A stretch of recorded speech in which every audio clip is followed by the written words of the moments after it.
Hi friends, welcome back to the ಚಾನಲ್ಗೆ ಪುನಃ welcome ಮಾಡ್ತಾ ಇದ್ದೇನೆ. ಎಲ್ಲರೂ ಹೇಗಿದ್ದೀರಾ? ಎಲ್ಲರೂ ಸೂಪರ್ ಆ್ಯಂಡ್ ಹ್ಯಾಪಿ ಆಗಿದ್ದೀರಾ ಅಂತ ಅಂದ್ಕೊಳ್ತೀನಿ. ಸೊ ಇವತ್ತು ಮಾಡುವ ರೆಸಿಪಿ ಬಂದು ನರ್ತೆ ಸುಕ್ಕ. ಸೊ ಕೊಂಕಣಿಯಿಂದ ಇದನ್ನು ಕೊಂಗೆ ಅಂತ ಹೇಳ್ತೀವಿ. ಸೊ ಈ ವ್ಲಾಗನ್ನು ಎಂಡ್ ತನಕ ನೋಡಿ.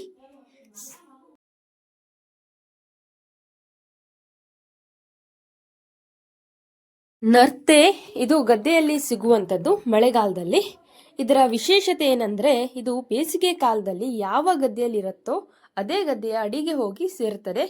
ಅದೇ ಮಳೆಗಾಲದಲ್ಲಿ ಮೊದಲ ಮಳೆಗೆ ಇದು ಮೊಟ್ಟೆ ಇಡಲಿಕ್ಕೆ ಮೇಲೆ ಬರ್ತದೆ.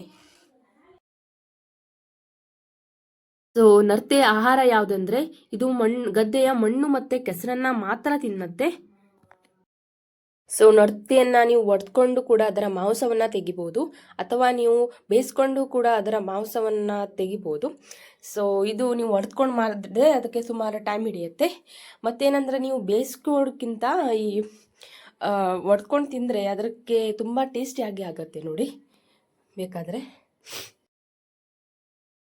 ಸೊ ನರ್ತೆಯ ಮಾಂಸವನ್ನು ತೆಗೆದಾದ ನಂತರ ಉಪ್ಪನ್ನು ಹಾಕಬೇಕು, ಮತ್ತೆ ಟರ್ಮರಿಕ್ ಪೌಡರ್ ಹಾಕಬೇಕು. ಸೊ ಇದನ್ನ ಒಂದು 4-5 ಸಲ ಆದರೂ ಚೆನ್ನಾಗಿ ನೀರಿಂದ ತೊಳಿಬೇಕು.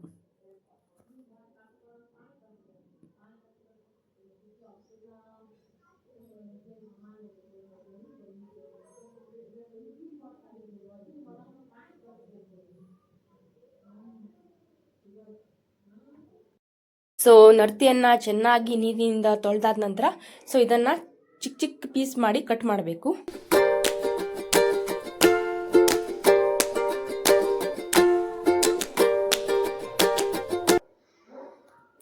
ಮತ್ತೊಂದು ಸಲ ಚೆನ್ನಾಗಿ ನೀರಿನಿಂದ ತೊಳಿಬೇಕು. ಸೊ ಒಂದು ಬಾಂಡಲಿನ ಇಟ್ಟು ಸೊ ನರ್ತೆಯನ್ನ ಬೇಯಿಸ್ಲಿಕ್ಕೆ ಇಡಬೇಕು. 2 ಕಪ್ನಷ್ಟು ನೀರನ್ನು ಹಾಕಬೇಕು. ಮತ್ತೆ ಬೆಳ್ಳುಳ್ಳಿ ಹಾಕಬೇಕು, ಒಂದು 4 ಬೆಳ್ಳುಳ್ಳಿ ಮತ್ತೆ 2 ಈರುಳ್ಳಿಯನ್ನು ಹಾಕಬೇಕು.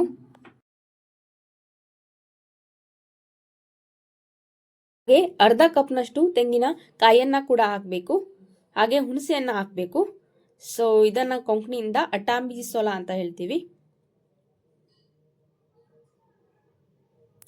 ಹಾಗೆ 2 ಸ್ಪೂನ್ನಷ್ಟು ಟರ್ಮರಿಕ್ ಪೌಡರ್,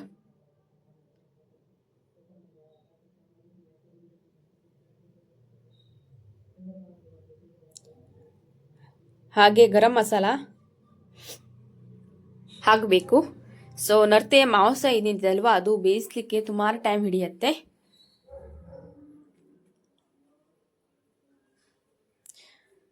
ಸೊ ಇದು ತುಂಬಾ ಟೇಸ್ಟಿ ಆಗುತ್ತೆ. ಸೊ ನರ್ತೆ ಹಾಗೆ 2 ಸ್ಪೂನ್ನಷ್ಟು ರೆಡ್ ಚಿಲ್ಲಿ ಪೌಡರ್ ಹಾಕಬೇಕು. ಸೊ ನರ್ತೆ ಸುಕ್ಕ ಜೊತೆ ನೀವು ರೊಟ್ಟಿ ಮತ್ತೆ ಚಪಾತಿ. ನರ್ತೆ ಸುಕ್ಕ ಮಾಡ್ಬೇಕಂದ್ರೆ ಆಯಿಲ್ ಅನ್ನ ಯೂಸ್ ಮಾಡ್ಬೇಕಂತ ಹಾಗೇನಿಲ್ಲ. ಸೊ ಇದು ನರ್ತೆ ಸುಕ್ಕ ಏನಿದೆ ಫೇಮಸ್ ರೆಸಿಪಿ ಅಂತಾನೆ ಹೇಳ್ಬೋದು.